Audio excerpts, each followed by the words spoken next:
साथियों नमस्कार। लक्ष्य पाने और अपने प्रभाव का दायरा बढ़ाने के लिए क्यों अनिवार्य है कि प्रस्तुतिकरण के दौरान आप उत्साहित मुद्रा में हों। मैं राजेंद्र बल्हाटिया आज इसी विषय पर आपके साथ वार्ता करूंगा।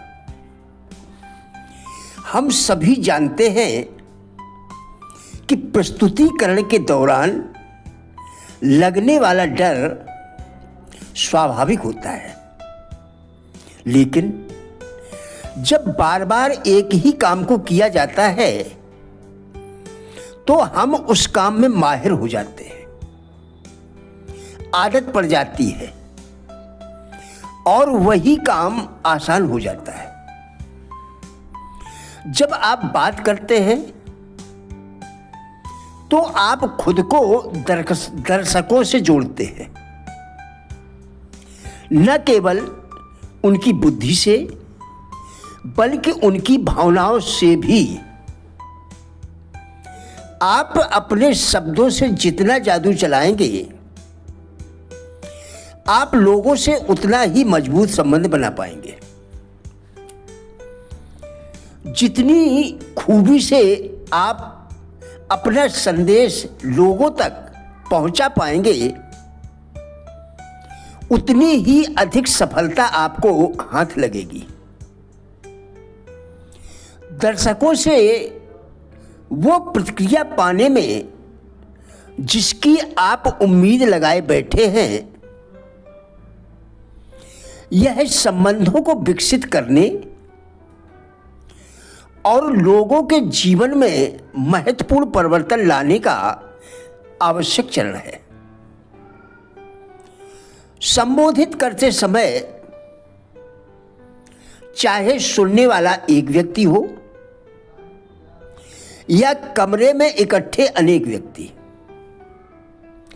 शब्दों का जादू जगाने के लिए आपके पास कहने के लिए कुछ रोचक होना चाहिए और बताने के लिए कुछ जानकारियां। अपने मकसद और प्रस्तुति दोनों के बारे में आपको उत्साहित होना चाहिए। लक्ष्य पाने और अपने प्रभाव का दायरा बढ़ाने के लिए यह अनिवार्य है। यदि कोई दूसरा व्यक्ति आपके विषय पर आपके सामने प्रस्तुति दे, क्या आप विचलित हो जाएंगे? आपकी धारणाएं कितनी सही हैं? क्या आपकी निष्ठा इतनी जबरदस्त है कि आप शब्दों के जादू से महत्वपूर्ण मुद्दे लोगों के दिमाग में डाल सकें और उनको अपनी दिशा में चलने के लिए प्रेरित कर सके? चलिए अब बीते समय में झांककर देखते हैं कि किस प्रकार दो व्यक्तियों की जबरदस्त इच्छा शक्ति शब्दों का जादू चलाने में कामयाब रही। कल्पना कीजिए, यह 70 का दशक है। आप अपने घर में बैठे हैं और एक पुराने मित्र स्टीव का फोन आता है। आप इधर उधर की बातें करते हैं और फिर वह बातों का रुख उस ओर मोड़ता है जिसके लिए उसने फोन किया था। तुम्हें याद है हम किस तरह के सपने संजोया करते थे? उत्साहित आवाज में स्टीव पूछता है, मेरा सपना सच हो गया है। मैं आजकल एक विशेष योजना पर काम कर रहा हूं। मैंने अभी तक ये बात किसी को नहीं बताई है। तुम यह जानने वाले पहले व्यक्ति हो। मैंने तुम्हें इसलिए फोन किया ताकि एक सुनहरे अवसर की शुरुआत में मैं तुम्हें अपने साथ आने का मौका दे सकूं। मेरा मानना है कि हमारे पास मौका है कुछ नया और बड़ा कर दिखाने का। स्टीव आपको अपनी योजना के बारे में बताना शुरू करता है। अपने गैराज में पर्सनल कंप्यूटर बनाना। मैं जानता हूं कि यह पागलपन लग सकता है, स्टीव कहता है, लेकिन करीब 3 महीने पहले मैंने पर्सनल कंप्यूटर का नमूना तैयार किया।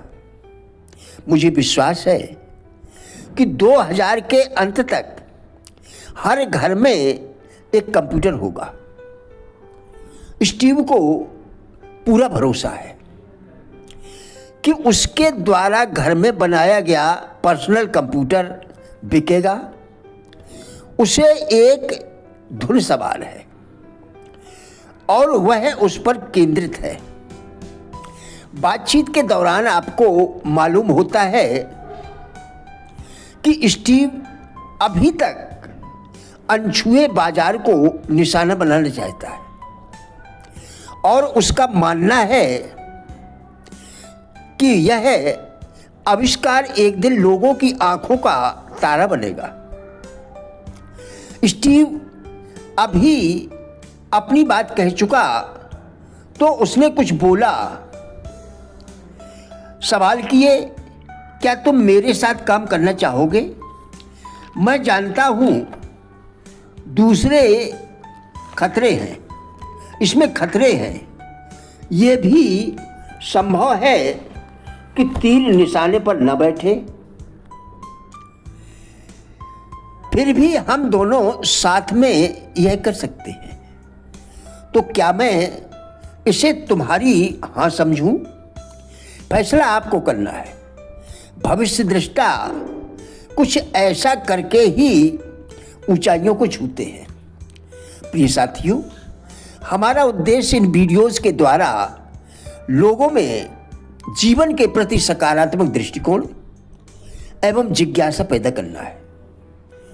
कृपया वीडियो पूरा देखकर विचार करें, क्या यह आपके लिए उपयोगी है? यदि हाँ, तो कृपया लाइक, शेयर व राजेंद्र भट्ट के चैनल को सब्सक्राइब करके हमारा भी उत्साह बढ़ाएं। वीडियो देखने के लिए धन्यवाद।